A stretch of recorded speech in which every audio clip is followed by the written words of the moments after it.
yang muncul di benak kita saat mendengar nama Dracula? Apakah gambar yang muncul adalah vampir, orang bertaring, kastil abad pertengahan, atau kesemuanya? Kebanyakan orang mengenal Dracula dari novel besutan Bram Stoker, namun jarang sekali yang mengetahui bahwa Dracula itu memang ada nyatanya dan Bram Stoker terinspirasi dari kekejaman tokoh aslinya. Tidak hanya nyata, sampai sekarang Dracula masih menjadi pahlawan rakyat Rumania dan masih ada hubungannya dengan sejarah Islam. Lebih jelas lagi, Dracula atau Vlad Dracula III adalah salah satu lawan perang yang berpengaruh dari Sultan Muhammad Al-Fatih, sang penakluk Konstantinopel. Draculae itu sebutan bahasa Romania untuk bangsawan Ordo Naga. Draco artinya naga dan akhiran Ae bermakna putranya dari. Adapun Ordo Naga ini sendiri adalah satu kelompok ksatria yang disiapkan oleh Sigismund, sang raja suci Romawi sebagai ksatria khusus dalam perang salib. Nama Dracula sendiri merujuk pada Vlad III Tepes, anak dari Vlad II, Voivode Wallachia, Rumania. Pada masa Vlad II ayahnya, Wallachia dikuasai oleh Kesultanan Utsmani, dan sebagai jaminan kesetiaan, Vlad III kemudian disekolahkan di Kesultanan Utsmani. Dracula atau Vlad III lalu dididik di Kesatuan Yenisei bersama adiknya Radu Celpumos, dan mereka belajar di kesatuan militer terbaik di masanya. Usia Dracula waktu itu masih belia, 13 tahun saja, hanya selisih 1 tahun dari Muhammad Al-Fatih yang berusia 12 tahun. Namun walau masih belia, Dracula sudah disumpah dalam Ordo Naga yang dibentuk untuk memerangi kaum muslim, dan itulah yang menjadi niatnya. Karenanya dia sangat membenci Muhammad Al-Fatih dan Islam, walau adiknya Radu Celpumos menjadi muslim dan kepercayaan Al-Fatih pada gilirannya. Saat ayahnya Dracula, Vlad III dibunuh dan dikudeta pada 1447 oleh Jan Hunia dari Hungaria. Kesultanan Utsmani lalu membantu membebaskan Wallachia dari cengkraman Jan Hunien. Selepas itu, Sultan Murad II, ayah Muhammad Al-Fatih, lalu meminta pada Dracula untuk menggantikan ayahnya memimpin di Wallachia. Di luar dugaan, inilah kesempatan yang ditunggu-tunggu Dracula, yang sedari awal pun membenci ayahnya karena mau tunduk pada Muslim. Berbekal bahasa Arab, Turki, dan pengetahuan militer di Yenisei, Dracula menyamar menjadi bagian kaum muslim di setiap benteng-benteng kaum muslim dan menghabisi benteng-benteng Islam di Romania dari dalam. Pasca penaklukan Konstantinopel di 1453, Sultan Muhammad Al-Fatih baru sempat menghadapi Dracula secara khusus. Pada 1462, Muhammad Al-Fatih memerintahkan Hamzah Bey membawa 1000 pasukan untuk menghadapi Dracula, dan nasib 1000 pasukan ini berakhir tragis. Dracula menggunakan kemampuan infiltrasinya dengan apa yang dipelajari di Yenisei. Dia benar-benar memahami taktik dan strategi berperang umat Islam. Lalu dengan gerakan-gerakan yang efektif, Dracula kemudian mengalahkan dan membantai 1000 pasukan muslim itu. Dracula menyulas 1000 pasukan ini hingga menjadi hutan mayat manusia. Hamzah Bey, komandan pasukan ini, ditempatkan di tengah hutan mayat dan ditaruh kayu paling tinggi sebagai simbol. Sejak itu, Vlad III atau Dracula mendapat gelar Tepes atau The Impaler, sang penyulam. Kekejamannya dikenal dan diakui dunia. Mendapati hal ini, Sultan Muhammad Al-Fatih lalu menugaskan Radu Celpumos, adik dari Vlad III Dracula, untuk memimpin 90.000 pasukan guna menghentikan Dracula. Perlu serigala untuk menghentikan serigala. Al-Fatih paham bahwa Radu orang yang tepat karena dataran Romania hanya bisa dipahami orang aslinya. Berbeda dengan kakaknya Vlad III Dracula, adiknya Radu Celpumos ini memeluk Islam dan menjadi muslim, serta pemimpin pasukan khusus Yenisei. Radu memimpin 90.000 pasukan untuk menerobos hutan dan tanah berbukit Rumania untuk menyerang kakaknya Dracula yang bertahan di benteng Poneri miliknya. Pertempuran ini sangat tidak mudah, mengingat benteng Poneri sangat terjal tanahnya dan sulit ditembus. Akhirnya serangan Radu pada 1462, puncaknya di benteng Poneri terjadi pada malam hari yang dikenal sebagai Atakul de Noapte atau The Night Attack. Radu Celpumos menggantikan Dracula menjadi pemimpin Wallachia setelah mengalahkannya. Dracula yang kalah dalam peperangan menyelamatkan diri dan lari meminta perlindungan dari Jan Hunian, Raja Hungaria. Dracula menghabiskan sisa hidupnya di bawah pembunuh ayahnya, Jan Hunian, yang juga musuh Al-Fatih lainnya. Sebelum akhirnya Dracula meninggal pada 1478 ditebas pedang pasukan Utsmani juga. Namun warisan Dracula tetap kekal bagi dunia, kejaman tiada banding yang dia contohkan dan kebiadaban tanpa batas. Sampai saat ini Rumania mengakuinya sebagai pahlawan negara dalam perang salib, dan patung-patungnya bertebaran di Rumania. Bagi kaum muslim, Dracula adalah simbol kekejaman musuh kemanusiaan, penusuk manusia, dan penghisap darah. Namun saat ini konsep Dracula dibuat dan dibungkus dengan bagus hingga memikat umat muslim dan melupakan wajah aslinya.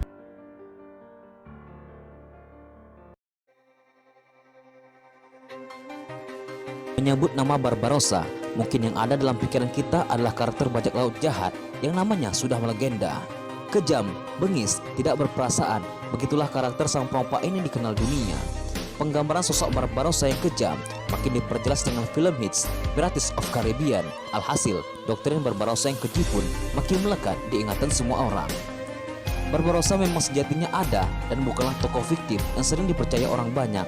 Namun, ia bukanlah sosok yang bengis dan kejam, namun justru sangat heroik dan jauh dari sifat-sifat tercela. Eksistensi Barbarossa sendiri sangatlah penting bagi perkembangan dunia Islam. Ya, karena ia adalah seorang muslim.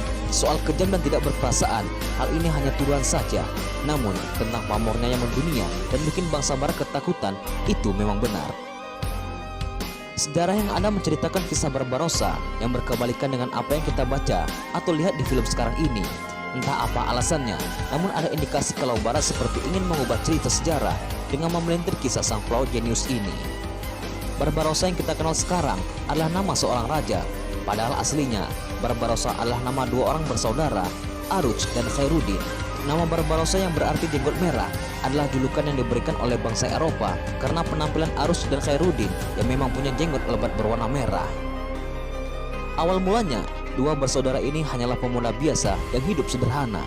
Namun, ada satu momen di mana hal tersebut mengubah jalan hidup mereka selamanya. Suatu ketika, Aruj dan Khairuddin serta adiknya melakukan sebuah perjalanan dagang. Namun, di tengah jalan kapal mereka dirusak parah oleh kapal militer Spanyol. Adik Aruj dan Khairuddin meninggal saat tragedi itu. Hal ini membuat keduanya marah besar dan akhirnya dendam. Kedua bersaudara ini memutuskan untuk menjadi perompak dengan menghancurkan setiap kapal orang Spanyol, baik untuk berdagang maupun militer. Aksi ini berlangsung cukup lama dan akhirnya tersebarlah nama Barbarossa Brother seantero Eropa yang begitu ditakuti dan disegani. Di momen yang sama, saat nama Barbarossa bersaudara menghantui kapal-kapal Eropa, Islam di Andalusia mengalami keterpurukan. Jutaan umat muslim dibantai, sedangkan sisanya mengalami penyiksaan berat. Keadaan begitu genting saat itu, dan kemudian terdengar oleh Sultan dari dinasti Turki Utsmani jika di Lautan Tengah ada dua bersaudara muslim yang namanya sangat menakutkan bagi bangsa Eropa. Singkat cerita, Barbarossa bersaudara mendapatkan kepercayaan Sultan untuk menjalankan misi penyelamatan para muslim di Andalusia. Dua bersaudara Barbarossa pun menerima perintah ini dan mereka sukses besar. Dengan berbekal pengalaman kelautan dan tempur handal, keduanya bolak-balik berhasil menyelamatkan sedikit demi sedikit para muslim. Hingga pada akhirnya, Barbarossa bersaudara diserahi tampuk kepemimpinan pasukan elit Janissary. Di tangan Barbarossa bersaudara, Kesultanan Turki menjadi salah satu bangsa dengan kekuatan militer laut paling menakutkan. Banyak misi-misi yang berhasil dilakukan, misalnya penguasaan beberapa daerah yang dikuasai oleh orang-orang Eropa dan pasukan salib. Salah satunya daerah-daerah di utara Afrika yang strategis. Sudah puluhan kali bahkan ratusan kali pertempuran laut terjadi antara Turki Utsmani dan Eropa. Namun mayoritas dimenangkan oleh Barbarossa bersaudara. Ada satu momen di mana ini menjadi pukulan terberat bagi Khairuddin Barbarossa. Hal ini tak lain adalah kematian saudara sejiwanya, Aruj, dalam sebuah pertempuran melawan bangsa Eropa. Kejadian ini menjadi pembakar semangat Khairuddin untuk bisa berjuang lebih maksimal lagi. Hasilnya pun luar biasa. Sepenuhnya Laut Tengah dan Afrika Utara dikuasainya. Tak ada satupun kapal bangsa Eropa yang berani melewati wilayah Khairuddin, kecuali mereka bersedia membayar jizyah atau pajak. Makin jumawa kekuatan kelautan pasukan elit ini di tangan Barbarossa, yang kali ini telah sendiri. Perjuangan paling heroik dari Barbarossa atau Khairuddin adalah ketika ia dihadapkan dengan Andrea Doria. Pria ini dikenal sebagai pentolannya militer bangsa Eropa yang namanya begitu masyhur karena pengalamannya yang sudah sangat banyak. Andrea Doria dipilih karena sudah tidak ada lagi yang sanggup melawan Barbarossa. Pertempuran menegangkan ini terjadi sekitar tahun 1538, di mana kondisi kedua pihak sangatlah timpang. Dorian memimpin ratusan kapal perang galion yang melegenda, ditambah dengan pasukan tempur yang jumlahnya ratusan ribu. Sedangkan Barbarossa, ia hanya memiliki sepertiga dari kekuatan musuh, baik kapal maupun pasukan. Meskipun demikian, hal tersebut tak membuat Barbarossa merasa takut ataupun mundur. Pertempuran berjalan alot, namun aura kemenangan sudah bisa dirasakan pihak Barbarossa. Hanya sekitar 5 jam pertarungan, Khairuddin dan pasukan Janissary-nya berhasil menggempur Andrea Doria untuk mundur. Sekali lagi, nama Barbarossa makin jumawa di lautan. Sedangkan Doria sudah tidak berani mengangkat muka lagi karena si kebanggaan Eropa ini sudah kalah. Begitulah kisah yang tertulis dalam sejarah tentang Barbarossa, sang kapten muslim yang namanya sangat ditakuti oleh Eropa. Bangsa-bangsa barat kemudian hari memelintir cerita aslinya, sehingga menunjukkan sifat Barbarossa yang berkebalikan dengan aslinya. Barbarossa sendiri tak tewas seperti yang diceritakan oleh mereka. Ia menghembuskan nafas terakhirnya di usia 68 tahun dengan sangat tenang di kamar pribadinya.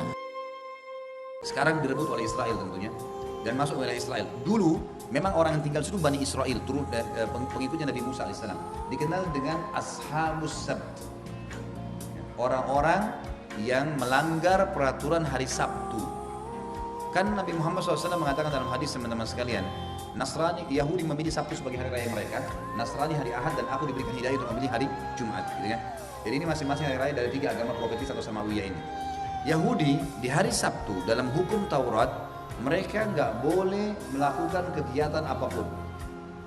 Tidak boleh mancing, tidak boleh beraktivitas bisnis, nggak boleh berperang di hari Sabtu. Ada hukum-hukum. Mereka nggak boleh. Kebetulan penduduk negeri Ila ini tinggal pas di pesisir pantai. Kalau teman-teman nanti satu waktu mungkin umroh plus Aqsa, biasanya mampir di Yordania. Salah satu program travel kalau saya kemarin untuk sana itu ngelewatin Laut Merah, itu ada perbatasan 4 negara. Ada Palestina yang sekarang direbut oleh Israel, semoga Allah menangkan tentunya. Kemudian ada Yordania, ada Saudi, ada Mesir, ada 4 negara bersisi di sekitar. Nah, di negara Israel sekarang yang paling dekat dengan pantai itu namanya negeri Ila. Dari Saudi bisa kelihatan, dari Yordan bisa kelihatan. Dulu di situ ada kaum dari Bani Israel hidup, dan Allah Subhanahu wa taala menurunkan hukum pada mereka tidak boleh mancing hari Sabtu. Dari masyarakat negeri Ila ada 3 golongan. Yang pertama orang yang melanggar. Apa yang mereka lakukan? Mereka nggak mancing hari Sabtu secara terang-terangan, tapi mereka masang jala malam Sabtu. Nanti diambil panen ikannya hari Ahad. Mau nipu Allah nih. Ini orang-orang Yahudi luar biasa. Bukan cuma manusia ditipu, Allah mau ditipu. Mereka bilang kami nggak mancing, cuma masang jala saja, sama aja bohong. Ada golongan yang kedua melarang mereka, nggak boleh mancing hari Sabtu, haram, hukumnya Allah waktu itu ya, hukum Taurat. Sekali lagi, ini hukum Taurat. Jangan ada yang bilang sekarang Ustaz Khalid larang mancing hari Sabtu, halal mancing dalam Islam. Ini hukum dulu. Yang kedua memungkiri, nggak boleh nih, haram dalam Taurat mancing hari Sabtu. Jadi ada kelompok yang melanggar, ada kelompok yang ingkar mungkar. Ada kelompok ketiga, orang beriman juga. Tapi kelompok ketiga ini bukannya melarang kelompok pertama, malah menahan kelompok kedua. Dia bukan datang ke pertama, dia bukan gabung sama yang kedua, ya kita pungkirin yuk, biar mayoritas. Enggak, dia datang ke kelompok 3, datang ke kelompok 2 lalu mengatakan sudahlah. Untuk apa ingatin mereka? Kalau mereka melanggar nanti Allah binasakan. Enggak usah pusing, biarin aja orang buat. Yang terjadi apa teman-teman sekalian? Waktu datang azabnya Allah menghukum wilayah Ila, Allah selamatkan kelompok yang kedua, kelompok 1 dan kelompok 3 dibinasakan. Melarang orang yang ingkar mungkar, maka mereka dibinasakan sama Allah SWT. Ini bukan cerita karangan ya. Kita akan dengarkan firman Allah menceritakan masalah itu. Surah Al-A'raf, surah nomor 7 ayat 163 kepada mereka. Bukti kalau Muhammad SAW salah satunya adalah Nabi, adalah mengetahui kisah tentang negeri Ila. Tanyakan kepada mereka tentang penduduk negeri Ila yang ada di pinggiran lautan. Ingatkah kalian tentang kisahnya disebutkan dalam Taurat, bahwasanya di hari Sabtu mereka dilarang memancing, dan pada saat itu ya justru hari Sabtu itu ikan-ikan datang kepada mereka. Allah coba. Hari Sabtu itu dikatakan oleh para ulama tafsir, ikan-ikan besar dari ikan hiu, ikan paus datang ke pinggir pantai dan berdempetan sama ikan-ikan kecil, tinggal diambil. Gitu caranya. Allah SWT uji mereka. Dilarang dan diuji oleh Allah SWT. Awalnya tidak begitu.